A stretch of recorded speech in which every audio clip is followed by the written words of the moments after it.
Hello everyone.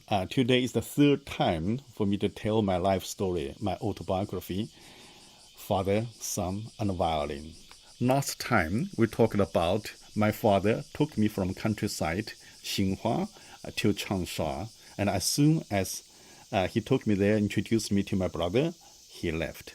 Okay, in the room left only me and my brother. My brother is only 1.5 years older than me. This chapter, I'm talking about my brother Danxin. Okay, Danxin is my brother's name, of course, in the book. Okay, so my brother Danxin in the book, took me to meet my mom. 6 years old young boy meets his mom for the first time. Okay, not like other kids, they are with the mother all the time. As I mentioned, my elder brother is only 1.5 years older than me. However, by the time his status seems to be a generation higher, especially every time I saw the room key hang around his neck. Okay. Being a 7 years old boy, my brother, he was literally the key man of the house, okay, of our family or home. What about other members of the family? My mother, another younger brother. Only a few minutes after I had been home, my elder brother Danxin told me it's time for us to go see our mother and the younger brother at the hospital. We went out. He had aluminum lunchbox in his left hand and held me on the right hand. Aluminum lunchbox was very popular in China by that time. It's a copy of the army, thing, it's very popular. Being a country boy, first time in the big city, I was nervous. So I grasped my brother's arm, hands, tightly enough to cause pain. Endlessly, we walked and walked. I could not remember I had ever walked so long in my 6 years life. Okay.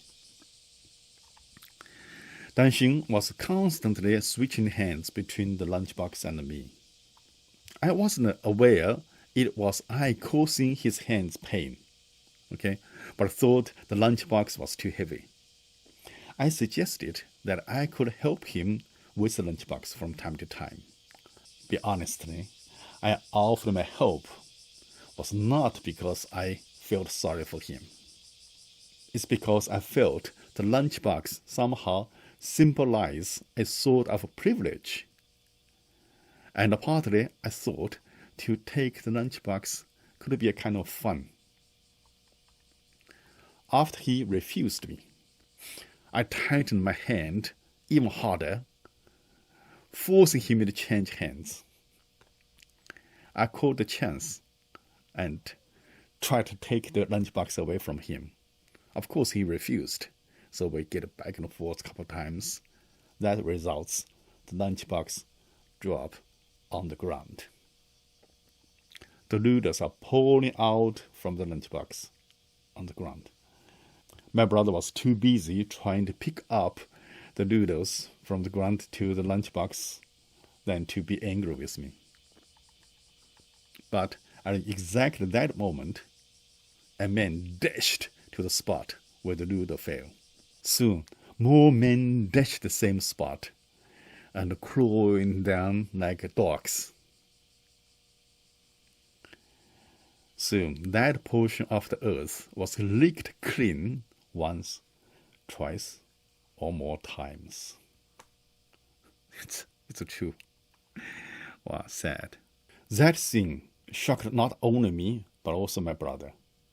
And he burst into tears. Of course, that crying shortened the distance between me and my brother, made me realize that my brother is no more than a little boy like me. Okay. He picked up the empty box and ran away in despair. I did not believe he would really leave me alone in the middle of nowhere. At least, I don't want to believe. Therefore, instead of following him, I stood still until the view of his back disappeared in the distance. Then I started to worry. I hastily chased him. But when I saw him on the corner waiting for me, I relaxed, pretended I did not see him, and walked my unusually slow steps, just like a Beijing opera actor. Walk like this, as if nothing had happened. When finally we arrived at the hospital, my brother's face was jammed again with new slivers and tears. My mother, a pretty woman with golden-colored framed glasses on her nose, looked quite elegant. When my brother told her the lunchbox adventure, I hid myself behind my brother. My mother appeared not to pay much attention to my existence, though I knew she anxiously wanted to see how I looked like. But my mother paid her attention to a pile of bones that were wrapped by a sheet of human skin in her arms.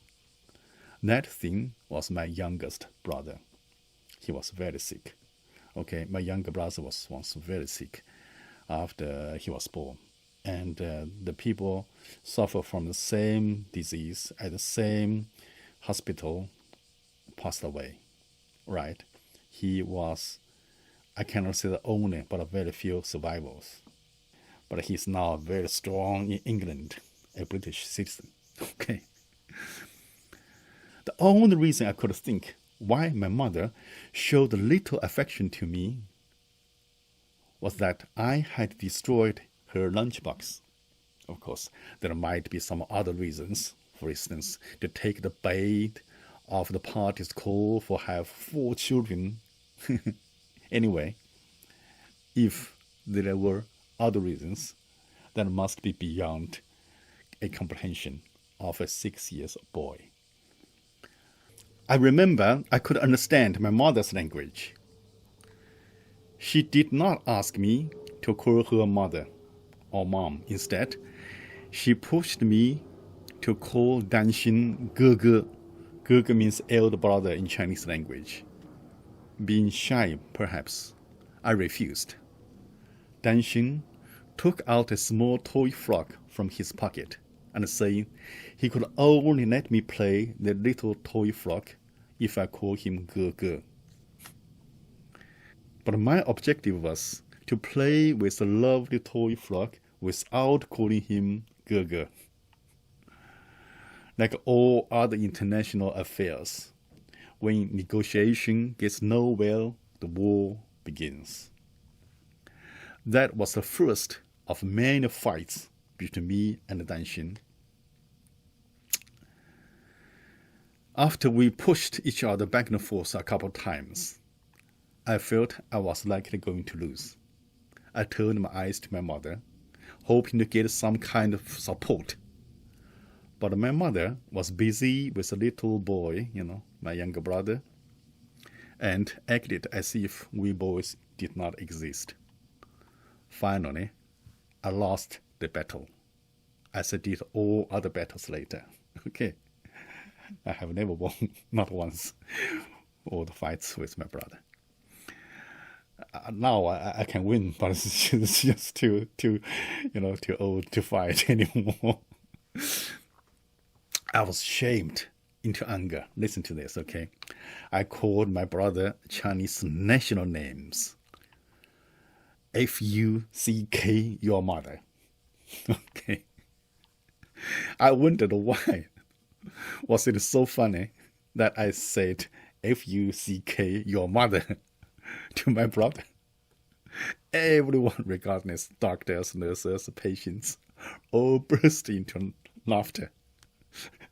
I must be quite an entertainer. That hit my mother at once. He immediately showed her affection to me by smacking my face. both sides. That action of hers did not correspond with her, elegant golden colored framed glasses. Indeed, not at all. And yet, to me, I had finally caught her attention, which was a kind of victory. After I had received two, and I revealed a little smile, with my tears. Satisfaction. But the facial expression did not last long, right? Because I instantly decided to use my usual game.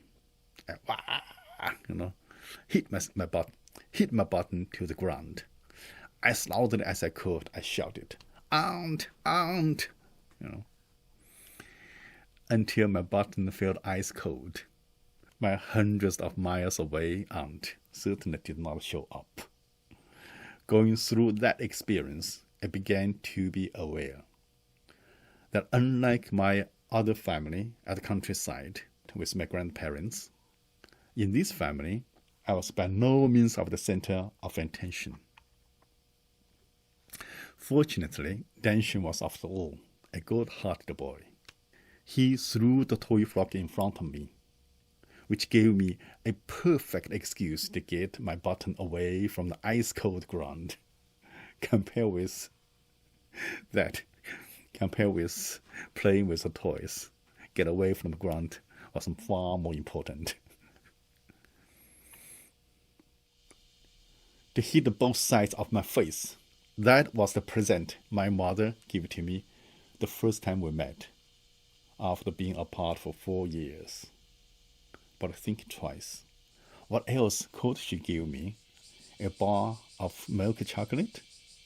After I digest her lunchbox, call her names, F-U-C-K, in front of all the people to embarrass her? Well, thank you. I think we had enough fun for this time. Okay, next time I will introduce my parents. I will give you some basic information about my parents, and because my parents, my mother, father, and that generation represents the new China, how the new China was born. Okay, thank you for watching. Bye bye.